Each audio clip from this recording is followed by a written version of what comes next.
சங்கத்தின் முதல் பெண்மணி ஜெயந்திரிகாவன் ரஞ்சன் அவர்கள் வழங்குவார். அதைத் தொடர்ந்து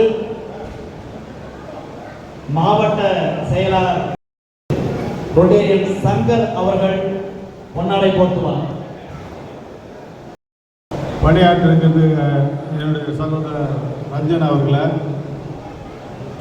செயலாளராக பொறுப்பேற்ற பிரகாஷ் அவர்களை, பொருளாளராக பணியாற்றுகின்ற நம்முடைய சுப்பிரமணிய சிவா அவர்களை, இந்த நிகழ்ச்சியில் சிறப்பாக கலந்து கொண்டு வாழ்த்துறை வழங்க வருகை தந்திருக்கின்ற 24-25 கவர்னர் அண்ணன்